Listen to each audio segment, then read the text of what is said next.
കാരണം വെച്ചാൽ ഇനിയും നമുക്ക് പരീക്ഷിക്കാൻ പറ്റില്ല. ഒരാളെ എനിക്ക് നഷ്ടപ്പെട്ടു, ഇനി ഒരെണ്ണത്തിനും കൂടി നഷ്ടപ്പെടാൻ പറ്റില്ല. അവന് ഇനി എന്തെങ്കിലും അവൻ കൊണ്ടുവന്നിട്ട് ആ ഭാഗത്തുണ്ടെങ്കിൽ നമുക്ക് കിട്ടും. അതല്ലെങ്കിൽ അത് അവർ പറഞ്ഞത് മൊത്തം സീൽ ചെയ്ത് ഇനി വരാത്ത രീതിയിൽ ഇനി എന്തെങ്കിലും ഉള്ളിലുണ്ടെങ്കിൽ അത് പുറത്തേക്ക് വരാത്ത രീതിയിൽ ചെയ്യാന്ന് പറയുന്നത് സാർമാർ പറഞ്ഞു. പ്രതീക്ഷയില്ല. ചിലപ്പോൾ ഇനിയിപ്പോൾ എല്ലാ പ്രാവശ്യവും ഇങ്ങനെ കാണുന്ന വെച്ചിട്ടുണ്ടെങ്കിൽ ഇപ്പം നിങ്ങളെല്ലാവരും പോയി കഴിയുമ്പോഴായിരിക്കും ചിലപ്പോൾ ഇനി കാണാൻ ആ 7:30, അതായത് ഇരുട്ടാവുമ്പോഴാണ് വരുന്നത്. പുറത്തെ ചൂട് മാറി ലൈറ്റ് ഇതാവുമ്പോൾ ഇരുട്ടാകുമ്പോഴാണ് ഇത് ഇറങ്ങുന്നത്. ഒരെണ്ണത്തിന് മാത്രമേ ഇവിടെ കണ്ടിട്ടുള്ളൂ. ഇവിടെ സൈഡിൽ കൂടെ വരാൻ ചാൻസ് ഉണ്ട്. കാരണം ആ പൈപ്പിന്റെ ഉള്ളിൽ സൈഡിൽ കൂടെ വരാനുള്ള ചാൻസ്, പൈപ്പിന്റെ ഉള്ളിൽ കൂടെ വരില്ല, പൈപ്പിന്റെ സൈഡിൽ കൂടെ വരാൻ ചാൻസ് ഉണ്ട്. അവസാനിക്കുന്നില്ല. സംസാരിച്ചു തുടങ്ങി. അവൻ നല്ല ഓർമ്മയുണ്ട്. ബെറ്ററായി ഫോട്ടോ ഒക്കെ അയച്ചു തന്നിട്ടുണ്ട്. അവിടെ ആളിങ്ങനെ ഇരിക്കുന്ന ഫോട്ടോ ഒക്കെ അയച്ചു തന്നിട്ടുണ്ട്.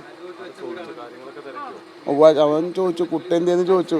അപ്പോൾ അവൻ കൊണ്ടുവരാൻ പറ്റില്ല മോനെ എന്ന് പറഞ്ഞു. അപ്പോൾ അവനെന്തിനും കുഴപ്പമുണ്ടോയെന്ന് ചോദിച്ചു. അപ്പോൾ അവനെ ഓർമ്മയുണ്ട്, അവനും എന്താ പറ്റിയിട്ടുണ്ടായിരുന്നു. അപ്പോൾ ഷേക്ക് കുടിച്ചിട്ടുണ്ടായിരുന്നല്ലോ. അവൻ്റെ മനസ്സിലിപ്പോഴും അത് തന്നെയാണ്, വേറെ ഒന്നും പറഞ്ഞിട്ടൊന്നുമില്ല. കുഞ്ഞിനെ ഡിസ്ചാർജ് ആയിട്ട് ഇങ്ങോട്ട് കൊണ്ടുവരേണ്ട വരുന്നൊരു സാഹചര്യം, അതാണ് ഏറ്റവും പേടി. അവന് ഇനി എന്തെങ്കിലും അവൻ ഇനി കൊണ്ടുവന്നിട്ട്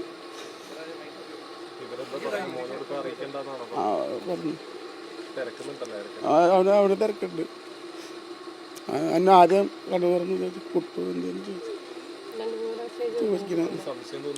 ഇല്ല, അപ്പോൾ ആ ജ്യൂസ് കുടിച്ചതിൻ്റെ ഒരു ഫുഡ് പോയ്സൺ എന്നാണ് ആളുടെ വിചാരം. അപ്പോൾ ഇനി പറഞ്ഞു ഇനി അപ്പം ഷേക്ക് ഉണ്ടാക്കണ്ട, ഇനി ഷേക്ക് ഉണ്ടാക്കി കുടിക്കുന്ന ആൾക്ക് പേടി കൂടുതൽ. ഇത് ആൾക്ക് ഈ എന്തെങ്കിലും കഴിച്ചാൽ ചില സമയത്ത് ദഹനത്തിനൊക്കെ വരാറുണ്ട്, വയറുവേനൊക്കെ വരാറുണ്ട് ആൾക്ക് പേടി. ഇതിപ്പോൾ അതൊന്ന് സംഭവിക്കില്ല. എൻ്റെ ഞങ്ങൾ കുടിച്ചതിന് തലേദിവസം ഇത് കഴിച്ചിട്ടുണ്ടായിരുന്നു. അന്നൊന്നും കുഴപ്പമൊന്നും ഉണ്ടായിരുന്നില്ല. പക്ഷെ അത് അറിയില്ലായിരുന്നു ഇങ്ങനെ. പിന്നെ ഒരു പുറത്തൊരു ഫംഗ്ഷൻ ഉണ്ടായിരുന്നു. അപ്പോൾ അത് അവിടെ പോയി ഫുഡ് കഴിച്ചായിരുന്നു. അച്ഛൻ്റെ സെൻറ്റ് ജെയിംസ് വരെ 8 കാര്യങ്ങളും അവിടെ നിന്ന് സ്ട്രെച്ചർ കൊണ്ടായപ്പോൾ മോനെന്ന് വിളിക്കുമ്പോൾ ഇങ്ങനെ എന്തേന്ന് ചോദിക്കുന്നുണ്ട്, ഇങ്ങനെ എന്തേന്ന് ഇങ്ങനെ ചോദിക്കുന്നുണ്ട്. അത് കഴിഞ്ഞാൽ അവിടെ നിന്ന് ICU ആംബുലൻസിലാണ് അവനെ കൊണ്ടുപോകണേ. ഇപ്പോൾ ഈ എത്ര ദിവസം ഡിസ്ചാർജാണ് പറഞ്ഞേക്കുന്നത്? അത് അവർ പറഞ്ഞേക്കണത് അവനെ ഒരു മേജർ സർജറി ചെയ്തിട്ടുണ്ട്, ലങ്സിൻ്റെ അവിടെ ചെയ്തിട്ടുണ്ട്. അപ്പോൾ അത് ഇനി ആവാണ്ട് മാറ്റില്ല, വെന്റിലേറ്ററിൽ നിന്ന് മാറ്റി ICUലേക്ക് ആക്കി. ഈ ലങ്സിന് എങ്ങനെ സർജറി വന്നത് കറക്റ്റ് അതാ പോയ്സിൻ്റെ ഒക്കെ ആയിരിക്കും പറഞ്ഞത്. കറക്റ്റ് എനിക്കറിയില്ല. അപ്പോൾ കുട്ടിയെ ഇങ്ങോട്ട് നമ്മൾ ഇവിടെ തന്നെ ആണോ, ഇവിടുന്ന് മാറേണ്ടി വരുമോ? ഇനി അതാണ് ആകെ ഒരു ഞങ്ങളിവിടെയാണ് താമസിക്കുന്നത്.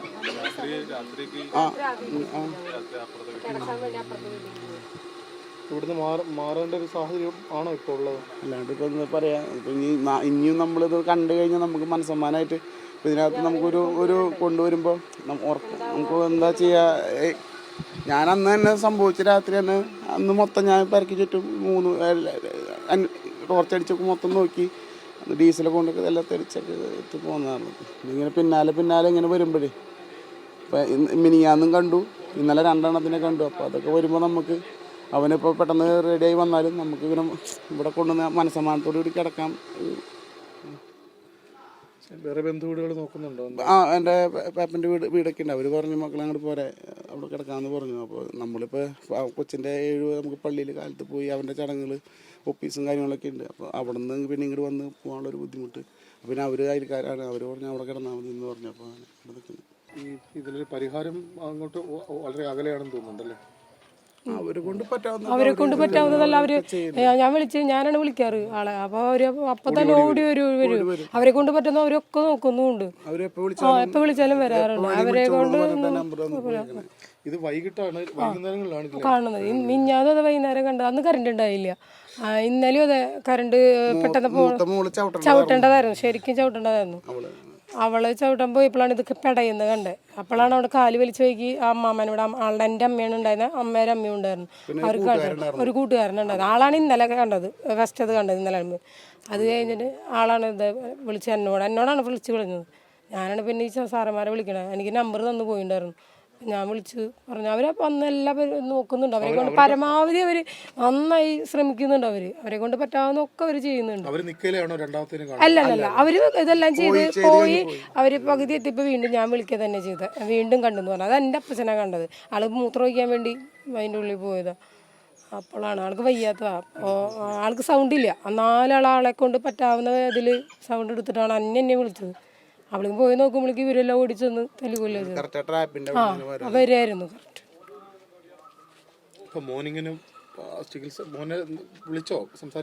ഇന്നിപ്പോ ഫോട്ടോ ഇട്ടിട്ടുണ്ട്. ആൾക്ക് കുഴപ്പമില്ല, ആളെ എനിട്ടിരുന്നു എന്നൊക്കെ പറഞ്ഞു. ഇവിടെ കൊണ്ടുവരുന്ന കാര്യം എനിക്ക് വലിയ ഇതില്ല. കാരണം വെച്ചാൽ ഇനിയും നമുക്ക് പരീക്ഷിക്കാൻ പറ്റില്ല. ഒരാളെ എനിക്ക് നഷ്ടപ്പെട്ടു, ഇനി ഒരെണ്ണത്തിനും കൂടി നഷ്ടപ്പെടാൻ പറ്റില്ല. അതന്നെ ജീവൻ കിട്ടുമോ കിട്ടില്ല എന്നുള്ള ഇതിലെ ഞങ്ങൾ കൊണ്ടുപോയത്. എന്നിട്ട് അതിന്ന് ഇതായി വന്നത്.